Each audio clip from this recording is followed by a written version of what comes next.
Download now. CC Learning App. Hello, welcome to competitive cracker. എൻ്റെ പേര് എബിൻ മാത്യു. നമ്മുടെ set എക്സാമിൻ്റെ സമയം അടുത്തുകൊണ്ടിരിക്കുകയാണ് അല്ലേ? അപ്പോൾ അടുത്ത സെറ്റ് എക്സാം ഏറ്റവും നന്നായിട്ട് എഴുതി വിജയിക്കണമെന്ന് നമ്മുടെ എല്ലാവരുടെയും ലക്ഷ്യമാണ്. അപ്പോൾ ആ ഒരു ലക്ഷ്യത്തിലേക്ക് മുമ്പോട്ട് പോകുമ്പോൾ നിങ്ങളുടെ കൂടെ എപ്പോഴും കോമ്പറ്റേറ്റീവ് ക്രാക്കർ ഉണ്ടാകും. അങ്ങനെ പറയാൻ കാരണം കഴിഞ്ഞ വർഷങ്ങളിൽ നമുക്ക് ഈ രംഗത്ത് നേടിയെടുക്കാൻ പറ്റിയ വലിയ വിജയമാണ്. അപ്പോൾ അതുകൊണ്ട് ഉറപ്പോടെ നമുക്ക് പറയാൻ പറ്റും, ഇത്തവണ നമ്മൾ CCയോടൊപ്പം സെറ്റ് എക്സാം ക്രാക്ക് ചെയ്യുന്നു. സെറ്റ് എക്സാം മാത്രമല്ല, വ്യത്യസ്തങ്ങളായ വിവിധ PSC എക്സാമുകൾക്കുള്ള കോഴ്സുകൾ കോമ്പറ്റേറ്റീവ് ക്രാക്കറിൽ നിങ്ങൾക്ക് അവൈലബിൾ ആണ്. പ്രധാനമായിട്ടും നമുക്ക് കേറ്റിട്ട്, സെറ്റ്, നെറ്റ്, അതുപോലെ തന്നെ SSC RRB bank related exams, വ്യത്യസ്ത ക്ലാസ്സുകളിലേക്കുള്ള ട്യൂഷൻ ക്ലാസ്സുകൾ ഒക്കെ നിങ്ങൾക്ക് അവൈലബിൾ ആണ്. തീർച്ചയായിട്ടും നിങ്ങൾക്ക് നമ്മുടെ ആപ്പ് സ്റ്റോർ വഴിയും അതുപോലെ പ്ലേ സ്റ്റോർ വഴിയും നിങ്ങൾക്ക് നമ്മുടെ ആപ്പ് ഡൗൺലോഡ് ചെയ്തുകൊണ്ട് ഈ കോഴ്സുകൾ വളരെ എളുപ്പത്തിൽ ഈസി ആയിട്ട് അറ്റൻഡ് ചെയ്യാനായിട്ട് പറ്റും. ഓക്കെ, അപ്പോൾ നമ്മൾ ഇത്തവണ അല്ലെങ്കിൽ കഴിഞ്ഞ പ്രാവശ്യത്തെ എക്സാമിൽ, സെറ്റ് എക്സാമിന് നമുക്ക് വളരെയധികം കുട്ടികളെ, ഉദ്യോഗാർത്ഥികളെ നമ്മൾക്ക് വിജയത്തിലേക്ക് എത്തിക്കാനായിട്ട് സാധിച്ചിട്ടുണ്ട്. തീർച്ചയായിട്ടും നിങ്ങളിപ്പോൾ കാണുന്ന ഈ ഫോട്ടോസ് അങ്ങനെ വിജയത്തിലെത്തിയവരുടെ ഫോട്ടോയാണ്. അപ്പോൾ അടുത്ത വർഷം നമ്മൾക്കും ഇതുപോലെ വിജയിക്കുകയും ഇതിൽ ഒരാളായിട്ട് നമ്മൾ മാറുകയും ചെയ്യേണ്ടതായിട്ടുണ്ട്. തീർച്ചയായിട്ടും നിങ്ങൾക്ക് എല്ലാവർക്കും അത് സാധിക്കും. ഓക്കെ, അപ്പം ഞാൻ സമയം കളയുന്നില്ല. നമ്മൾ ഇന്ന് ഡിസ്കസ് ചെയ്യാനായിട്ട് പോകുന്നത് സെറ്റ് ഹിസ്റ്ററി 90 ദിവസം കൊണ്ട് എങ്ങനെ നമുക്ക് നേടിയെടുക്കാൻ പറ്റും എന്നുള്ളതാണ്. 90 ദിവസങ്ങൾ കൊണ്ട് നമുക്ക് സെറ്റ് ഹിസ്റ്ററി കൃത്യമായിട്ട് പഠിച്ച് സിലബസ് കവർ ചെയ്തുകൊണ്ട് പരീക്ഷ എങ്ങനെ ക്ലിയർ ചെയ്യാം. ഓക്കെ, അപ്പം നമുക്ക് അതിന് ഏത് സ്ട്രാറ്റജി, എന്ത് പ്ലാനാണ് വേണ്ടത് എന്നുള്ളതാണ് വളരെ എളുപ്പത്തിൽ നമ്മളൊന്ന് ഡിസ്കസ് ചെയ്യാൻ പോകുന്നത്. അപ്പോൾ ഈ പ്ലാൻ തന്നെയാണ് നമ്മൾ ഇവിടെ CCയിൽ നമ്മൾ ഫോളോ ചെയ്യുന്നത്. ഓക്കെ, അപ്പം എങ്ങനെ ആണ് എന്നുള്ളത് നിങ്ങളുടെ മുമ്പിലേക്ക് വെക്കുകയാണ്. എന്താണ് ചെയ്യേണ്ടത് എന്നുള്ളത് നിങ്ങൾ ഓരോരുത്തരും തീരുമാനിക്കണം. ഓക്കെ, അപ്പം നമുക്ക് സ്ട്രാറ്റജിയിലേക്ക് വരാം. ജസ്റ്റ് വളരെ സിമ്പിളായിട്ട് ഓർത്തിരിക്കാനായിട്ട് ഉള്ള കാര്യങ്ങളേ ഉള്ളൂ. എന്താണ്? ഒന്ന്, നമ്മളുടെ കയ്യിലൊരു സിലബസ് ഉണ്ടല്ലേ, പക്ഷേ ഈ സിലബസ് വളരെ വാസ്റ്റ് ആയിട്ടുള്ളതാണ്. പക്ഷേ എത്ര പേര് ഈ സിലബസ് വായിച്ച് മനസ്സിലാക്കിയിട്ടുണ്ടെന്നുള്ളത് എല്ലാവരും ഒന്ന് വിലയിരുത്തേണ്ട കാര്യമാണ്. അപ്പോൾ ആദ്യം നമ്മൾ ചെയ്യേണ്ടത് നമ്മുടെ സിലബസ് കൃത്യമായിട്ട് മനസ്സിലാക്കുക എന്നുള്ളതാണ്. ഓക്കെ, സിലബസ് നമ്മൾ മനസ്സിലാക്കുക. ഓക്കെ, അപ്പോൾ സിലബസ് മനസ്സിലാക്കുക, അതുപോലെ തന്നെ എക്സാം പാറ്റേൺ എങ്ങനെയുള്ളതാണ് എന്നുള്ളതാണ് ആദ്യം നമ്മൾ മനസ്സിലാക്കണം. പാറ്റേൺ മനസ്സിലാക്കണമെങ്കിൽ നമുക്ക് പ്രീവിയസ് ഇയർ ക്വസ്റ്റ്യൻ പേപ്പേഴ്സ് നമുക്ക് നോക്കണം അല്ലേ? അപ്പോൾ സിലബസ് മനസ്സിലാക്കുക, പാറ്റേൺ മനസ്സിലാക്കുക, ഇതാണ് ആദ്യത്തെ കാര്യം. ഇനി ഇത്രയും കാര്യങ്ങൾ മനസ്സിലാക്കി കഴിഞ്ഞാൽ നമുക്ക് കീ ഏരിയാസ് ഏതൊക്കെയാണ് എന്നുള്ളത് ഐഡൻറ്റിഫൈ ചെയ്യാൻ പറ്റും. കീ ഏരിയാസിൽ നമുക്ക് പ്രയോറിറ്റി എവിടെയാണ് കൊടുക്കേണ്ടത് എന്നുള്ളതാണ് അടുത്തത്. ഓക്കെ, അപ്പോൾ ഒരു ഏരിയയിൽ നിന്ന് ചോദ്യം ചോദിച്ചിട്ടുണ്ടെങ്കിൽ അടുത്ത പ്രാവശ്യം അതേ ഏരിയയിൽ നിന്ന് തന്നെ പ്രയോറിറ്റി കൊടുത്ത് പഠിക്കേണ്ട ഭാഗം ഏതാണെന്ന് മനസ്സിലാക്കിയെടുക്കുക. ഓക്കെ, ഇനി അതിൽ തന്നെ നമുക്കറിയാം വ്യത്യസ്ത ടോപ്പിക്കുകളുണ്ട്. Ancient, medieval, modern, world history, അതുപോലെ തന്നെ ഹിസ്റ്റോറിയോഗ്രാഫി മെത്തേഡ്സ്, അതായത് ഹിസ്റ്റോറിക്കൽ മെത്തേഡ്സ്, അങ്ങനെ വ്യത്യസ്ത ഭാഗങ്ങളുണ്ട്. അതിലൊക്കെ ഏതാണ് പ്രയോറിറ്റൈസ് ചെയ്ത് പഠിക്കണം എന്നുള്ളത് നമ്മൾ ഐഡൻറ്റിഫൈ ചെയ്യും. ഇനി നമ്മുടെ പഠനം സ്മാർട്ടാക്കുക അല്ലേ? നമ്മൾ ഒരു വളരെ ആധുനികമായിട്ടുള്ള, വളരെ വേഗം ഡെവലപ്പ് ചെയ്തുകൊണ്ടിരിക്കുന്ന ഒരു ലോകത്തിലാണ് ജീവിക്കുന്നത്. അപ്പോൾ നമ്മുടെ പഠനം എപ്പോഴും സ്മാർട്ട് ആകണം, ഇല്ലെങ്കിൽ നമ്മൾ പുറകെ പോകും. ഓക്കെ, നമുക്ക് സ്മാർട്ട് ആകുക എന്ന് പറയുമ്പോൾ നമുക്ക് എളുപ്പത്തിൽ പഠിക്കുക എന്നുള്ളതാണ്, വേഗത്തിൽ പഠിക്കുക. ഓക്കെ, അപ്പോൾ അത് നമ്മൾ ചെറിയ നോട്ട്സുകൾ നമ്മളുടേതായ രീതിയിൽ നമുക്ക് ഉണ്ടാക്കിയെടുക്കണം. MCQs, PYQs ഒക്കെ നമുക്ക് നോക്കാൻ പറ്റുന്ന സമയങ്ങളിൽ നോക്കുക. അതിപ്പോൾ ഓൺലൈനാണെങ്കിലും അല്ലെങ്കിലും നമ്മൾ നോക്കുക. ഓക്കെ, നമ്മുടേതായിട്ടുള്ള രീതി ഡെവലപ്പ് ചെയ്യുക എന്നുള്ളതാണ്. ഓക്കെ, പ്രീവിയസ് ഇയർ ക്വസ്റ്റ്യൻ പേപ്പറൊക്കെ നമുക്ക് അതിനു വേണ്ടി കൃത്യമായിട്ട് യൂസ് ചെയ്യാനായിട്ട് പറ്റണം. ഓക്കെ, എഫിഷ്യൻ്റായിട്ട്. ഇനി നമ്മൾ നോക്കാനായിട്ട് പോകുന്ന ഈ 90 ദിവസത്തെ നമ്മൾ ഓരോ ആഴ്ചകളായിട്ട് എന്ത് ചെയ്യണം? ഡിവൈഡ് ചെയ്യണം. ഈ ആഴ്ചകളായിട്ട് ഡിവൈഡ് ചെയ്തിട്ട് നമ്മൾക്ക് ഓരോ ടോപ്പിക്കും എത്ര ദിവസങ്ങൾ കൊണ്ട് കൃത്യമായിട്ടൊരു ടൈം ടേബിളിനനുസരിച്ച് പഠിച്ച് നമ്മൾ പോകുന്നു എന്നുള്ളതാണ് നോക്കുന്നത്. ഓക്കെ, അതാണ് നമ്മുടെ പ്ലാൻ എന്ന് പറയുന്നത്. നോക്കിയേ, ഫസ്റ്റ് വീക്കിൽ നമ്മൾ ഏൻഷ്യൻ്റ് ഇന്ത്യയിൽ ഹരപ്പ, വേദിക്, മൗര്യൻ, ഗുപ്ത, പോസ്റ്റ് ഗുപ്ത ഇത്രയും ഏരിയ നമ്മൾ എന്ത് ചെയ്യണം? കവർ ചെയ്ത് പോവുകയാണ് ചെയ്യുന്നത്. ഓക്കെ, വലിയൊരു ഏരിയ അവിടെ നമ്മൾ കവർ ചെയ്തു. ഓക്കെ, സെക്കൻഡ് വീക്കിലേക്ക് വരുമ്പോൾ നമുക്ക് മിഡീവൽ ഇന്ത്യയാണ്. മിഡീവൽ ഇന്ത്യയിൽ ഡൽഹി സുൽത്താനേറ്റ്, ഭക്തി, സൂഫി, മുഗൾസ്, റീജിയണൽ കിങ്ഡംസ്. അപ്പോൾ ഈ വീഡിയോ നിങ്ങൾ കാണുമ്പോൾ ഇതിനു മുമ്പ് നമുക്ക് പ്രധാനമായിട്ട് ഒരു കാരണവശാലും വിട്ടുപോകാൻ പറ്റാത്ത, അല്ലെങ്കിൽ നമ്മൾ നിർബന്ധമായിട്ടും പഠിച്ചിരിക്കേണ്ട ഒരു വീഡിയോ നമ്മൾ ചെയ്തിട്ടുണ്ട്. അത് നിങ്ങൾ കാണണം. അതിൻ്റെ തുടർച്ചയായിട്ട് ഇത് നിങ്ങൾ ഉറപ്പായിട്ടും കണ്ടിരിക്കണം. ഓക്കെ, അപ്പോൾ അത് കൃത്യമായിട്ടൊന്ന് മനസ്സിലാക്കാനായിട്ട് സാധിക്കും. ഇനി മൂന്നാമത്തെ ആഴ്ചയിലേക്ക് നമ്മൾ വരുമ്പം മോഡേൺ ഇന്ത്യയിലേക്ക് വരും. അവിടെ British expansion, 1857 revolt, socio religious reforms. കണ്ടോ, ആ ഏരിയ അത്രയും കവറായി. 3 ആഴ്ച കൊണ്ട് നമ്മൾ അത്രയും കവർ ചെയ്യുക എന്ന് പറഞ്ഞാൽ നിസ്സാരമില്ല. ഒരുപക്ഷെ നമ്മൾ ഓർക്കും വീട്ടിലിരുന്ന് നമുക്കിത് വായിച്ചെടുത്താൽ മതി, ഇതെല്ലാം പഠിക്കാൻ പറ്റത്തില്ല. പക്ഷേ അതിനുവേണ്ടി ഡെഡിക്കേറ്റ് ചെയ്തിരുന്ന് പഠിക്കുന്നവരുണ്ട്, ഇല്ലെന്നല്ല. പക്ഷേ നിങ്ങൾ ജോലി ചെയ്യുന്നവരായിരിക്കാം, വ്യത്യസ്ത മേഖലകളിലുള്ളവരായിരിക്കാം. അവരെയൊക്കെ സംബന്ധിച്ചിട്ട് കൃത്യമായിട്ട് ടൈം ടേബിൾ അനുസരിച്ച് പഠിച്ചു പോകാനായിട്ട് പറ്റുന്നുണ്ടെങ്കിൽ അത് ഏറ്റവും നല്ലതാണ്. ഓക്കെ, ഇനി വീക്ക് 4ലേക്ക് വന്നു കഴിഞ്ഞാൽ 4ാമത്തെ ആഴ്ചയിൽ മോഡേൺ ഇന്ത്യ നമ്മൾ കണ്ടിന്യൂ ചെയ്യണം. അതിൽ തന്നെ freedom struggle, Gandhian phase, partition നമ്മൾ അത്രയും ഭാഗം 4 ആഴ്ച കൊണ്ട് കവർ ചെയ്തു, അതായത് 1 മാസം കൊണ്ട്. ഓക്കെ, ഇനി 5ാമത്തെ ആഴ്ചയിലേക്ക് വരുമ്പോൾ നമുക്ക് വേൾഡ് ഹിസ്റ്ററിയിൽ നമ്മൾ അടുത്ത യൂണിറ്റിലേക്ക് വരികയാണ്. റവല്യൂഷൻസ്, ഐഡിയോളജീസ് നമുക്ക് 5ാമത്തെ ആഴ്ചയിൽ കവർ ചെയ്യുന്നു. 6ാമത്തെ ആഴ്ചയിൽ വേൾഡ് വാർസ്, കോൾഡ് വാർ. ഈ കോൾഡ് വാർ അത്രയും കൊണ്ട് തീരുന്നില്ല കേട്ടോ, ഇതൊരു വലിയൊരു ഏരിയ ആണ്. ഒരുപാട് റിലേറ്റഡ് ആയിട്ടുള്ള ഇൻസിഡൻസ് നമുക്ക് ഈ ഒരു ഭാഗത്ത് ഉണ്ട്. ഓക്കെ, അതായത് പോസ്റ്റ് വേൾഡ് വാർ കാലഘട്ടമെല്ലാം നമുക്ക് ഈ ഒരു ഭാഗത്ത് വരും.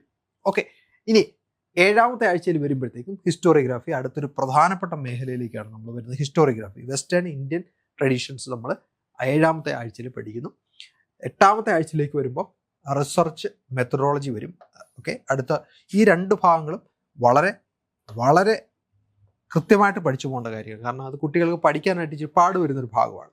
ഓക്കെ, അതുപോലെ തന്നെ മാപ്സ്, ആർക്കിയോളജിക്കൽ സോഴ്സസ് ഒക്കെ നമുക്ക് ഈ ഒരു ഭാഗത്ത് നമുക്ക് പഠിക്കാനായിട്ടുണ്ട് 8ാമത്തെ ആഴ്ചയിൽ. ഓക്കെ, ഹിസ്റ്റോറിക്കൽ സൈറ്റുകൾ എല്ലാം അതിനകത്ത് തന്നെ കൂടി വരുന്ന ഭാഗമാണ്. ഇനി അടുത്ത ആഴ്ചയിലേക്ക് വന്നു കഴിഞ്ഞാൽ 9ാമത്തെ ആഴ്ചയിലേക്ക് വന്നു കഴിഞ്ഞാൽ നമുക്ക് ഏൻഷ്യൻ്റ് മിഡീവൽ, അതായത് നേരത്തെ നമ്മൾ പഠിച്ച ഭാഗങ്ങളുടെ റിവിഷനാണ് നടക്കുന്നത്. ഓക്കെ, അപ്പോൾ നമ്മൾ പഠിച്ചു പോയതുകൊണ്ട് കാര്യമില്ല, പഠിച്ചു പോയ ഭാഗങ്ങൾ കൃത്യമായിട്ട് റിവൈസ് ചെയ്ത് പോകുന്നുണ്ടോ എന്നുള്ളത് ഉറപ്പാക്കണം. അവിടെയാണ് നമുക്ക് സെറ്റ് എക്സാമിൻ്റെ വിജയം ഇരിക്കുന്നത്. ഓക്കെ, നമുക്ക് എത്രമാത്രം വേണേലും പഠിച്ച് പോകാം, അവസാനം റിവൈസ് ചെയ്യാമെന്ന് നമ്മൾ വിചാരിക്കും. പക്ഷേ അത് തെറ്റാണ്. അങ്ങനെ പോയി കഴിഞ്ഞാൽ പാടുവാണ്. ഓക്കെ, അപ്പോൾ ഇവിടെ നമ്മൾ 9ാമത്തെ ആഴ്ചയിൽ ഒരു റിവിഷനുണ്ട്, ancient medieval history. Okay, 10th വീക്കിൽ 10ാമത്തെ ആഴ്ചയിൽ മോഡേൺ, അതുപോലെ തന്നെ world history revision already cover ചെയ്ത ഭാഗങ്ങളാണ്. ഓക്കെ, പിന്നെ 11ാമത്തെ ആഴ്ചയിലേക്ക് വരുമ്പോഴത്തേക്ക് ഹിസ്റ്റോറിയോഗ്രാഫി, മെത്തേഡ്സ്, ഇത് രണ്ടും അതിൻ്റെ അടുത്ത റിവിഷൻ വരുന്നു. ഓക്കെ, ലാസ്റ്റ് അതുപോലെ തന്നെ 12th വീക്കിലേക്ക് വരുമ്പോൾ ടേക്ക് 3 ഫുൾ ലെങ്ത് മോക്ക് ടെസ്റ്റുകൾ. അപ്പം മോക്ക് ടെസ്റ്റുകൾ നിങ്ങൾക്ക് അല്ലാതെ ചെയ്യും, ഈ സമയത്ത് തന്നെ ചെയ്യണമെന്നില്ല, അല്ലാതെ നിങ്ങൾക്ക് ചെയ്തു പോകാം. നമ്മുടെ ആപ്പിൽ അതിനായിട്ടുള്ള സംവിധാനമുണ്ട്. ഓക്കെ, അപ്പോൾ അങ്ങനെ മോക്ക് ടെസ്റ്റുകൾ നിങ്ങൾക്ക് ചെയ്തു പോകാം, പഠിച്ചു പോയ ഭാഗങ്ങളിൽ നിന്നുള്ള ചോദ്യങ്ങൾ ചെയ്തു പോകാം. ഓക്കെ, ഇനി 13ാമത്തെ ആഴ്ചയിലേക്ക് വരുമ്പം ഏൻഷ്യൻ്റ് മിഡീവൽ ഫൈനൽ റിവിഷനിലേക്ക് നമ്മൾ വരുന്നു. Okay, mock test 1, 2. ഓക്കെ, അപ്പം ഇതെല്ലാം ഈ 1, 2 എന്ന് പറയുന്നത് അതിൻ്റെ കൃത്യമായിട്ടുള്ള ഓർഡറിലാണ് നമ്മൾ മോക്ക് ടെസ്റ്റുകൾ ചെയ്തു പോകുന്നത്. ഇനി വീക്ക് 14 14ാമത്തെ ആഴ്ചയിലേക്ക് വരുമ്പോൾ modern India final revision plus mock 3 and 4 അടുത്ത ഏരിയ. ഓക്കെ, ഇനി 15ാമത്തെ ആഴ്ചയിൽ world history plus historiography final revision. Okay, mock 5 തുടർച്ച. അതുപോലെ തന്നെ മോക്ക് 6, 5ഉം 6 നമുക്ക് 15ാമത്തെ ആഴ്ചയിൽ വരുന്നു. വീക്ക് 16 അതായത് പരീക്ഷയ്ക്ക് ലാസ്റ്റ് 10 days ഉള്ള സമയം വളരെ ക്രൂഷ്യൽ ആയിട്ടുള്ള സമയമാണ്. ഈ സമയത്ത് quick revisions, okay, short notes എല്ലാം ഞാൻ പരമാവധി നമ്മുടെ കുട്ടികളോട് പറയാറുണ്ട്. കാരണം നമ്മുടെ ഇതിൽ ഷോർട്ട് നോട്ട്സുകൾ നമ്മൾ എപ്പോഴും റെഡിയാക്കണം. കാരണം നമുക്ക് ഒരുപാട് കാര്യങ്ങൾ പഠിക്കാനുണ്ട്. ചെറിയ ചെറിയ നോട്ടുകൾ എവിടെയെങ്കിലുമൊക്കെ കുറച്ച് ഭാഗങ്ങളൊക്കെ ഒന്ന് എഴുതി എന്ന് വെച്ച് കഴിഞ്ഞാൽ ജസ്റ്റ് ഒന്ന് പരീക്ഷയ്ക്ക് മുമ്പ് 10 ദിവസം മുമ്പ് എല്ലാം മറിച്ച് പോകണം. മാക്സിമം റിവൈസ് ചെയ്യുന്ന ആൾക്കാർക്ക് മാക്സിമം എന്ത് ചെയ്യും, റിട്ടൻഷൻ ഉണ്ടാവും. അപ്പോൾ അതുകൊണ്ട് തന്നെ നമ്മൾ അത് പ്രിപ്പയർ ചെയ്യണം. ഓക്കെ, അതുപോലെ തന്നെ ഈ സമയത്ത് രണ്ട് മോക്ക് ടെസ്റ്റുകൾ നമ്മൾ ചെയ്യുന്നു, relaxation before the exam. Okay, അപ്പോൾ നമ്മൾ എക്സാം ഹോളിലേക്ക് പോകുന്നതിന് മുമ്പ് ഓക്കെ നമ്മളൊന്ന് റിലാക്സ് ചെയ്യണം, ചെയ്തേ പറ്റുള്ളൂ. അതിൻ്റെ റിസൾട്ട് വളരെ വലുതാണ്. പക്ഷേ എല്ലാവർക്കും, ഞാൻ ഉൾപ്പെടെയുള്ളവർക്ക് ചിലപ്പോൾ പരീക്ഷയുടെ തലേദിവസമാണ് നമ്മൾ പഠിക്കാൻ തന്നെ തുടങ്ങുന്നത്. അതുകൊണ്ട് എത്രമാത്രം അത് നമുക്ക് പ്രാക്ടിക്കൽ ആകും എന്നുള്ളത് കാണാം. പക്ഷേ അത് പ്രാക്ടിക്കലാക്കി കഴിഞ്ഞാൽ നമ്മുടെ ബ്രെയിൻ ഒരു റെസ്റ്റ് കിട്ടും, കൃത്യസമയത്ത് കാര്യങ്ങൾ ഓർത്തെടുക്കാനും പറ്റും. ഓക്കെ, അപ്പം ഇത് നമ്മുടെ ഒരു ഇത്രയും നേരം ഞാൻ പറഞ്ഞത് നമ്മുടെ ഒരു പ്ലാനാണ്. ഏത് രീതിയിലാണ് നമ്മൾ നമ്മുടെ ഈ സിലബസ് കവർ ചെയ്ത് പോകുന്നത്, അതിൻ്റെ മോഡലാണ് നിങ്ങളുടെ മുമ്പിൽ തന്നത്. ഓക്കെ, ഇനി അടുത്തത് നമ്മൾ ഒരു കാരണവശാലും ഈ പരീക്ഷാ ദിവസങ്ങൾ അല്ലെങ്കിൽ പരീക്ഷാ പ്രിപ്പറേഷൻ സമയത്ത് മറന്നു പോകാനായിട്ട് പാടില്ലാത്തൊരു കാര്യം. ഒന്ന്, നമുക്ക് ഫ്രീക്വൻ്റ് ആയിട്ടുള്ള റിവിഷൻ തുടക്കത്തിൽ ഞാൻ പറഞ്ഞു നമുക്ക് വേണം. നമ്മൾ പഠിച്ചു പോകുന്ന ഭാഗങ്ങൾ ഫ്രീക്വൻ്റ് ആയിട്ട് നമ്മൾ റിവൈസ് ചെയ്യണം. അത് നമുക്ക് ഓർമ്മയിലേക്ക് കൂടുതൽ കാര്യങ്ങൾ കൊണ്ടുവരാൻ നമ്മളെ സഹായിക്കും. അത് റിവിഷൻ എന്ന് പറയുമ്പോൾ നമുക്ക് വീക്കിലി റിവിഷൻസ്, ഡെയിലി മീൻ റിവിഷൻസ് ഒക്കെ ആവാം. ഓക്കെ, ഡെയിലി നമുക്ക് പറ്റിയില്ലെങ്കിൽ പോലും വീക്കിലി നമ്മൾ റിവിഷൻ നടത്തിയിരിക്കണം. അത് വളരെ നല്ല ഗുണം ചെയ്യും. ഓക്കെ, ഇനി ലാസ്റ്റ് ഡേയ്സിലേക്ക് വരുമ്പോൾ നമുക്ക് പ്രധാനമായിട്ടും ഓർത്തിരിക്കേണ്ട ഒരു കാര്യം, നമുക്ക് ഈ നമ്മുടെ നോട്ട്സ് ഒന്ന് എന്ത് ചെയ്യണം, ഡെയിലി നമുക്കൊന്ന് റിവൈസ് ചെയ്യാനായിട്ട് പറ്റണം. ഓക്കെ, നോട്ട്സ് ഡെയിലി റിവൈസ് ചെയ്യാനായിട്ട് പറ്റണം. അപ്പോൾ ഈ നോട്ട്സ് എന്ന് പറയുമ്പോൾ ഷോർട്ട് നോട്ട്സ് ആയിരിക്കണം.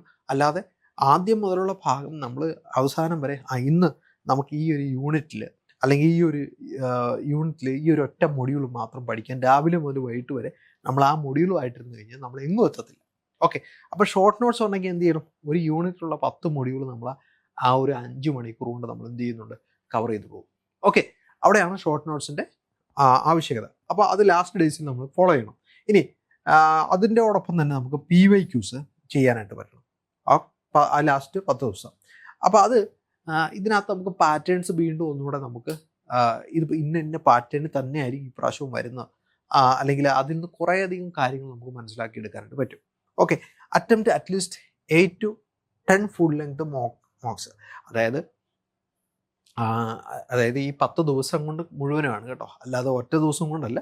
അറ്റ്ലീസ്റ്റ് നമുക്കൊരു 8 മുതൽ 10 വരെയുള്ള മോക്ക് ടെസ്റ്റുകൾ നമുക്ക് ഈ സമയത്ത് ചെയ്യാൻ പറ്റുവാണെങ്കിൽ അത് നല്ലതാണ്. നമ്മുടെ ഒരു കോൺഫിഡൻസ് ലെവൽ എന്ത് ചെയ്യും, ഒന്ന് എൻഹാൻസ് ചെയ്യാനായിട്ട് പറ്റും. പക്ഷേ ലാസ്റ്റ് 2 ദിവസത്തേക്ക് വെറുതെ ഇരിക്കണം കേട്ടോ, മോക്ക് ടെസ്റ്റ് ഒക്കെ ചെയ്ത് കുളവാക്കാൻ പോരുത്. ഇനി focus on facts, dates, acts, thinkers, schools of history. Okay, അപ്പോൾ ചില കാര്യങ്ങൾ അതിനകത്ത് ഉണ്ട്, ചില ഫാക്റ്റുകൾ, ചില വർഷങ്ങൾ, ചില ടേംസ്, ഓക്കെ, ചില ആക്റ്റുകൾ, ഹിസ്റ്റോറിക്കൽ സ്കൂൾസ് അല്ലേ, ഹിസ്റ്റോറിക്കൽ മെത്തഡോളജിയിലൊക്കെയുള്ള ഭാഗങ്ങൾ, അതൊക്കെയാണ് അവിടെ പറഞ്ഞിരിക്കുന്നത്. അതൊക്കെ ഒന്ന് എപ്പോഴും നമുക്ക് കൺഫ്യൂഷൻ ഉണ്ടാക്കാവുന്ന ഭാഗമാണ്. അതുകൊണ്ടാണ് പ്രത്യേകമായിട്ട് ഒന്ന് ഓർത്ത് എടുക്കാനായിട്ട് ശ്രമിക്കണമെന്ന് പറയുന്നത്. ഓക്കെ, ഇനി ചില രീതികൾ, ചില ടിപ്സ് എന്ന് പറയാൻ പറ്റത്തില്ല, നിങ്ങൾക്ക് അറിയാവുന്ന കാര്യങ്ങളൊക്കെ തന്നെയാണ്. പക്ഷെ അത് ആ സമയത്ത് നമുക്കത് എടുത്തുപയോഗിക്കാൻ പറ്റണം. ആയുധം നമ്മുടെ കയ്യിലുണ്ടാകും, പക്ഷേ സമയത്ത് അത് എടുത്തുപയോഗിക്കാൻ പറ്റില്ലെങ്കിൽ ചിലപ്പോൾ വെട്ട് കിട്ടും അല്ലേ. അതിനു മുമ്പ് നമുക്ക് അങ്ങോട്ട് വെട്ടാൻ പറ്റണം. ഓക്കെ, അപ്പം stick to your daily targets. ഇത് വളരെ ഇമ്പോർട്ടൻ്റ് ആണ്. നമുക്ക് ഒരു ദിവസം ഒരു 10 പേജ് അല്ലെങ്കിൽ ഒരു യൂണിറ്റ് നമുക്ക് പഠിക്കാനായിട്ടുണ്ടെങ്കിൽ നമ്മൾ അതിൽ ആ യൂണിറ്റുകൾ നമ്മൾ കവർ ചെയ്തിരിക്കണം. അത് അടുത്ത ദിവസത്തേക്ക് നമ്മൾ വെക്കരുതെന്നുള്ളതാണ്. ഓക്കെ, അഥവാ വന്നു പോയാൽ തന്നെ നമ്മളത് വീണ്ടും അത് പെൻഡിങ് ആക്കാതെ എത്രയും വേഗത്തിൽ അത് കവർ ചെയ്ത് പോകണം. ഓക്കെ, അതാണ് അതിൻ്റെ ഒരു പ്രാധാന്യം എന്ന് പറയുന്നത്. ഓക്കെ, അപ്പോൾ ബാക്ക്ലോഗ് വരാതെ നമുക്കത് കവർ ചെയ്ത് പോകാനായിട്ട് പറ്റണം. Focus on concept clarity. ഈ കൺസെപ്റ്റ് ക്ലാരിറ്റി എന്ന് പറയുന്നത് എല്ലാവരും പറയുന്ന കാര്യമാണ്. പക്ഷേ ഇതുണ്ടെങ്കിലേ ഉള്ളൂ നമുക്ക് ചില ചോദ്യങ്ങൾക്ക് എന്ത് ചെയ്യാൻ പറ്റുള്ളൂ, ഉത്തരം എഴുതാൻ പറ്റുള്ളൂ. പഠിക്കുന്ന കാര്യം ഇന്നതാണ് എന്നുള്ള ബോധ്യം നമുക്ക് ഉണ്ടാക്കുക എന്നുള്ളതാണ് കൺസെപ്റ്റ് ക്ലാരിറ്റി. ഓക്കെ, ക്ലാരിറ്റി ഉണ്ടാവണം. ഓക്കെ, ജസ്റ്റ് മെമ്മറൈസേഷൻ അല്ല, നമ്മൾ പഠിക്കുന്ന കാര്യം കൃത്യമായിട്ട് മനസ്സിലാക്കുക. Okay, revise formulas, dates, thinkers. അപ്പോൾ റിവിഷൻ പ്രധാനപ്പെട്ട നമ്മളെപ്പോഴും മറന്നു പോകാൻ സാധ്യതയുള്ള പ്രധാനപ്പെട്ട ഹിസ്റ്ററി ആയിട്ട് ബന്ധപ്പെട്ടാകുമ്പോൾ ഡേറ്റ്സ്, അതുപോലെ തന്നെ ചില കൊട്ടേഷൻസ് അല്ലേ. നാം കൃത്യമായിട്ട് പറയാം, മിനിമം 2 സ്റ്റേറ്റ്മെൻറ്റ് അല്ലെങ്കിൽ കൊട്ടേഷൻ ക്വസ്റ്റ്യൻസ് എങ്കിലും വരാൻ നമുക്ക് സാധ്യതയുണ്ട്. അതുകൊണ്ട് അതൊന്ന് മാർക്ക് നഷ്ടപ്പെടാതിരിക്കാൻ ശ്രമിക്കുക. ഓക്കെ, അതുകൊണ്ടൊന്നും മനസ്സിലാക്കിയെടുക്കുക. കുറേ അധികം ഒരു 10-20 കൊട്ടേഷൻസേ ഉള്ളൂ, കൊട്ടേഷൻസാണ് പ്രധാനമായിട്ടുള്ളത്. അതൊക്കെ ഒന്ന് മനസ്സിലാക്കിയിരിക്കുക. ഇനി use mnemonics and charts for remembering sequences അല്ലേ.